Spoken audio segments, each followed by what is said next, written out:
Welcome back. The largest ever study of wolf howling has shown that species and subspecies use something resembling a dialect. Researchers from Cambridge University used computer algorithms for the first time to analyse wolf calls, distilling over 2,000 different howls into 21 types, which they recognised as patterns.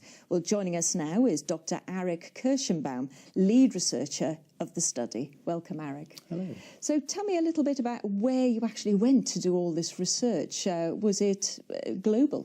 Yes, we recorded wolves from all around the world. Almost all of them were captive animals. Wolves are extremely difficult to study in the wild. They are very shy. They move around a lot. They can travel many kilometers a day. So most of these recordings were made in various zoos and various shelters around the world. But we have species from North America, from Europe, from Asia, and there were some recordings that were made in the wild where we could get close enough to study them.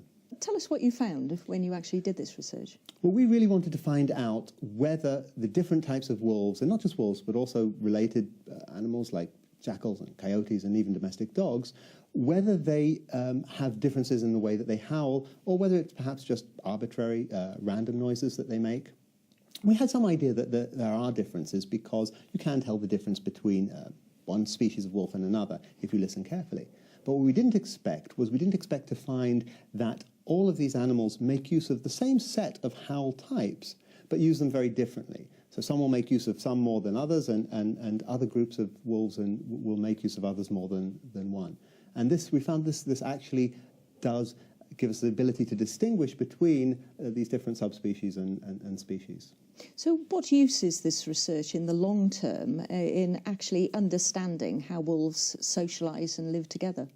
Well, there are two main outcomes that could come out of this. On the one hand, we're looking at what the howls mean. We have a pretty good idea when wolves howl. We know that they howl as a territorial signal, so to warn away other packs. We know they howl to communicate with each other within the pack, particularly when the animals are separated and they've gone their own way, and it's a signal to bring them back together. And they probably also howl as well when dispersing, so you'll have a lone male looking for a female and so on. So we have a pretty good idea of why they howl, but we don't know what is it that makes one howl a territorial howl and another howl an intra-pack cohesion call, as we call them. And it would be very good to be able to distinguish the different kinds of howls, because then we would be able to use that for a number of applications. So, for instance, for conservation, if we want to track animals in the wild, we want to know where they are, how many they are. There's also a possibility that we could use it for reducing the conflict between wolves and humans. So over the years, people have proposed that if you play the sound of a wolf howling, it might dissuade animals from coming and attacking livestock. But that's never really worked very well. And it's not surprising, because if you don't know what the meaning of the howl is that you're playing, you may be playing a howl that means, come over here, there's lots of good food. So we do need to know what it is that they are communicating to each other before we can make use of that. And of course, there are a lot of firsts in this study. You used computer algorithms to actually do this research. Why have you done that? Well, people have been studying wolves and wolf howls for quite a number of years, and traditionally the way that it's done is that they will listen to the sounds and describe them subjectively. So this one has a rising pitch, this one has a falling pitch, this one the pitch rises and then falls, and so on. And there are a couple of problems with that. One is that it's very subjective to human interpretation. So what we think is interesting in a wolf howl may not be what the wolves think is interesting. And the other problem is that it can't be quantified, so you can't measure how similar two howls are or how different.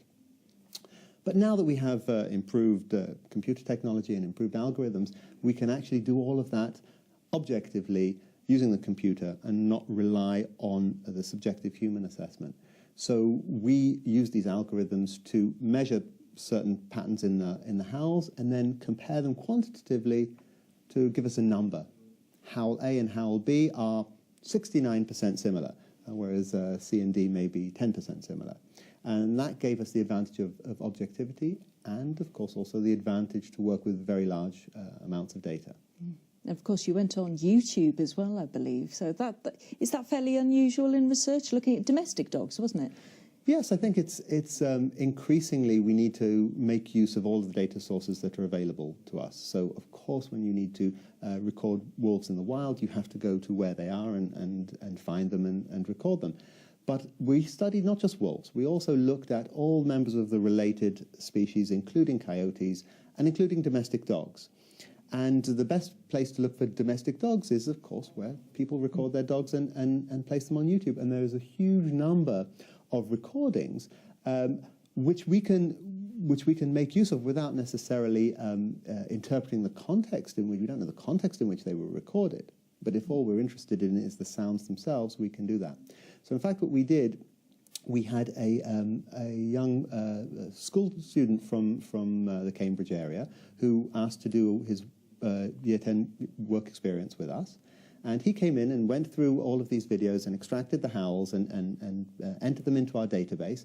And then we could use those to measure the howling behavior of domestic dogs as well as wild animals. Gosh. So are the dialects similar enough that a domestic dog would understand the howl of a wolf, for example, or not? Or are they virtually foreign languages to one another? Well, the first thing that we need to do before we can answer questions like that is to characterize the howls. So, as I said, if we want to know which howl means stay away and which howl means come together, first we need to be able to measure what it is about the howls that contains the information. So that was really the thrust of this research. But what we did find was that, perhaps not surprisingly, howling behavior in domestic dogs is much more varied than it is amongst wild animals. So, of course, we had recordings of a Great Dane and of a Chihuahua. Now, we wouldn't necessarily expect them to howl in the same way, so there was a lot more diversity amongst dogs than there was amongst wolves. But having said that, it was still the case that the dog howling behavior was quite distinct and quite different from that of the other subspecies. But there are some similarities, because I think you looked at the red wolf, didn't you? And the red wolf actually has mated with a coyote, is that correct? Because they have very similar dialects or tones? Well, this was a very, very interesting case from a conservation perspective, because the red wolf is extremely endangered. It's the most endangered mammal in North America. It was driven extinct in the wild in the middle of the 20th century. And there's been quite an intensive reintroduction program since then to take animals from zoos and reintroduce them into the wild. But it's been fairly unsuccessful, and it's actually been halted at the moment by the US government because they were finding that these red wolves were mating with coyotes in the wild. And this, of course, was disrupting the genetic integrity of the population. Now, there's been quite a bit of speculation that the red wolf itself is a hybrid between the coyote and the grey wolf. And genetic studies have not been particularly enlightening about this. So we wanted to look at whether there may be a role for the vocal behavior in either bringing populations of red wolves and coyotes together or keeping them apart. So we know that howling does probably play a role in mating behavior. So if two populations howl similarly, perhaps that will encourage interbreeding. What we found was that if we looked at the way that howl types are used by the red wolf and compared it to the way that those same howl types are used by the coyotes and by the nearest species of grey wolf, which is the eastern timber wolf, we found that the usage of the red wolf really was intermediate between the two, suggesting that perhaps there's a certain amount of interbreeding in either direction between the red wolf and on one hand the small coyote and on the other hand the larger grey wolf. So we believe there's probably some influence of the vocal behavior on the mating behavior of these animals, and hopefully we can use that to help the conservation efforts. So are you using this study to go directly to those people who might threaten the existence, for example, of the red wolf and say, well, look, you know, there are elements about these animals you don't understand, in the hope that their humanity will come across and they won't actually persecute these particular animals? Or is that unrealistic, do you feel? I think it's very realistic. I think that the more that people in general understand the diversity and the value of the huge number of species, particularly of charismatic animals like wolves and other canids, then the more that they will understand the benefit of preserving these populations. Of course, one of the problems is that particularly in the United States, there is conflict.